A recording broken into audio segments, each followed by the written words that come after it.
Hi everyone, मैं Subhash sir. देखिए, class 10 science में मैं आप लोगों को बता रहा हूँ नेत्र की संसंजन क्षमता से क्या अभिप्राय है। ये केवल एनसीईआरटी है जो पेपर में आपके आएगा और यही प्रश्न आएंगे जो यहीं से बनेंगे प्रश्न पत्र। तो देखिए, एक स्वस्थ नेत्र की संसंजन क्षमता क्या मतलब, संसंजन क्षमता का मतलब क्या, आँख के देखने की क्षमता।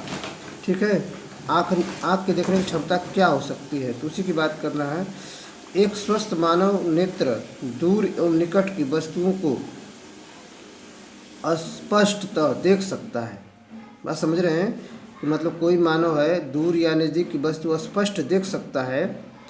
ठीक है, इस कार्य के लिए मानव नेत्र के लेंस की फोकस दूरी घटती बढ़ती रहती है। ठीक, मतलब मानव लेंस की जो फोकस दूरी है घटती बढ़ती रहती है। मानव नेत्र की वह योग्यता जिसके कारण वह नेत्र लेंस की फोकस दूरी घटा या बढ़ा सकता है, लेंस की संसंजन क्षमता कहते हैं। मतलब कि जिसकी आँख लेंस की मतलब फोकस दूरी को घटा बढ़ा करके एडजस्ट कर लेता है उसको हम कहते हैं संसंजन क्षमता। और जो लोग अपनी आँख मतलब जिसकी आँख, कैसे कई बात समझें, जिसकी आँख इस यह कार्य नहीं कर पाती है, यह कार्य नहीं कर पाती है कि उस संजन मतलब कि फोकस दूरी घटा बढ़ा नहीं सकती है और एक स्थिर हो जाती है, उसमें यह क्षमता खत्म हो जाती है। संसंजन क्षमता क्या होती है, खत्म हो जाती है। तो जब संसंजन क्षमता जब तक बनी रहती है तब तक तो आँख सही रहती है कि फोकस दूरी घटा बढ़ाकर कोई वस्तु दूर है तो उसको भी देख सकती है, पास है तो उसको भी देख सकती है। ठीक है, अगर यही नहीं कार्य हो पाता, संसंजन क्षमता एडजस्ट नहीं कर पाते हैं तो हम कहते हैं कि यह क्या हुआ, कह सकते हैं कि हमारी आँख खराब हो गई। तो संसंजन क्षमता का अर्थ हुआ कि मतलब कोई भी वस्तु को हम स्पष्ट तरीके से देख सकें, मतलब फोकस दूरी दूर की वस्तु को नज़दीक की वस्तु को घटा बढ़ा करके अपनी आँख को हम एडजस्ट कर सकते हैं, तो उसको हम कहते हैं संसंजन क्षमता। आपको बात समझ में आई होगी। देखिए, अगला प्रश्न है कि निकट दृष्टि दोष का कोई व्यक्ति 1.2 मीटर से अधिक दूरी रखी वस्तु को सुस्पष्ट नहीं देख सकता। इस दोष को दूर करने के लिए प्रयुक्त संशोधक लेंस किस प्रकार का होना चाहिए। मतलब कि जैसे 1 मीटर मतलब 100 सेंटीमीटर समझ लीजिए।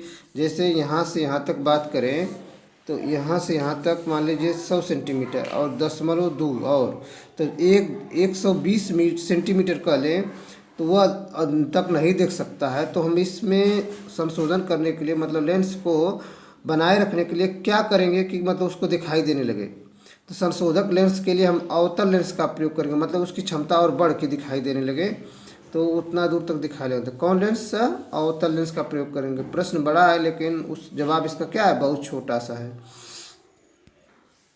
तीसरा प्रश्न है, मानव नेत्र की सामान्य दृष्टि के लिए दूर बिंदु तथा निकट बिंदु से कितनी दूर पर होते हैं।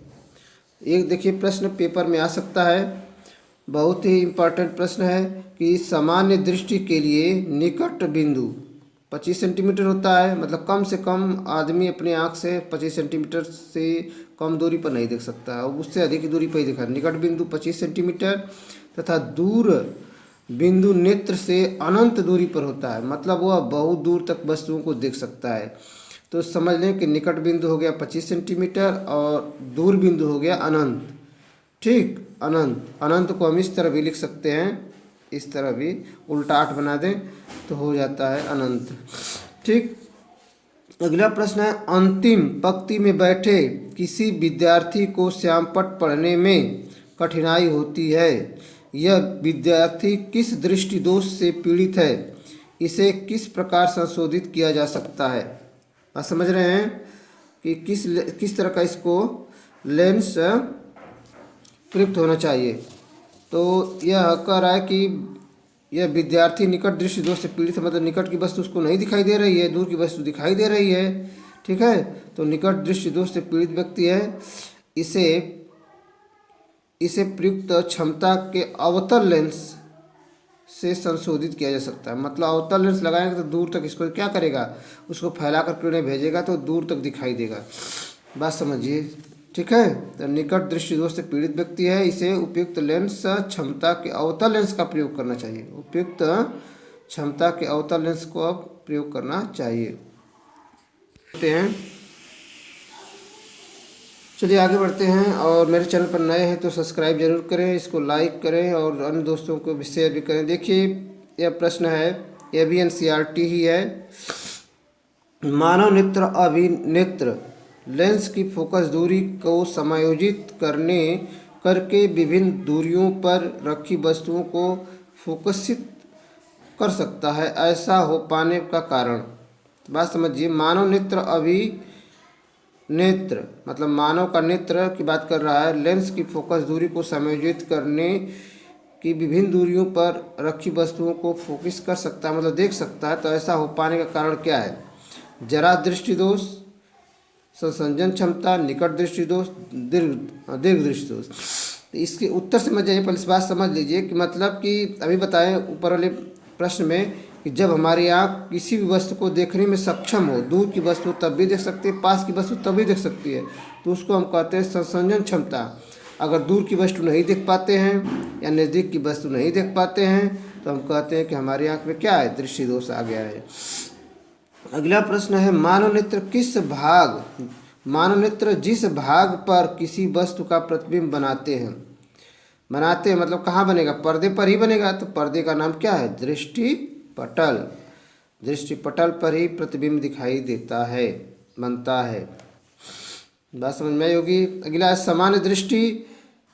सामान्य दृष्टि के वयस्क के लिए सुस्पष्ट दर्शन का अल्पतम दूरी होती है, मतलब कितना होती है? तो सभी लोग जानते हैं कि एक वयस्क मनुष्य अपनी आँख से कम 25 सेंटीमीटर तक देख सकता है। ये वाला हमारा जवाब सही है, ठीक है। अगला प्रश्न देखिए 2019 में आया हुआ भी है। अगला प्रश्न है कि अभिनेत्र लेंस की फोकस दूरी में परिवर्तन किया जा सकता है।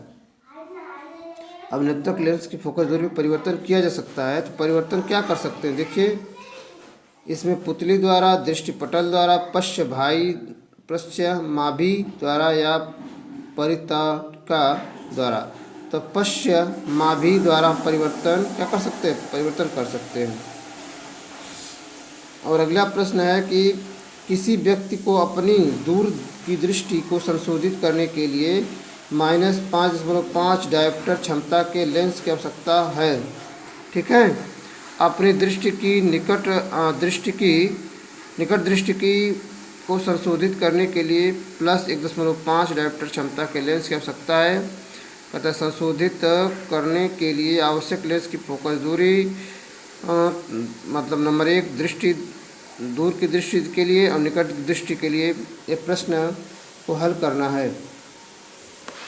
देखिए यहाँ पर समझ लीजिए, अब दूर की दृष्टि के लिए कर रहा था तो इसकी क्षमता है -5.5 डी, या इसको डायोप्टर पढ़ते हैं। इसकी फोकस क्षमता P बराबर 1/F मीटर में होती है, या इसको हम F बराबर 1/P भी लिख सकते हैं। तो F बराबर 1/10-5.5 ये वाला D और गुणे 100 सेंटीमीटर। तो हम भाग देंगे तो आएगा 10 का, मतलब कि इसमें 10 का ऊपर नीचे गुणा कर दें, ठीक।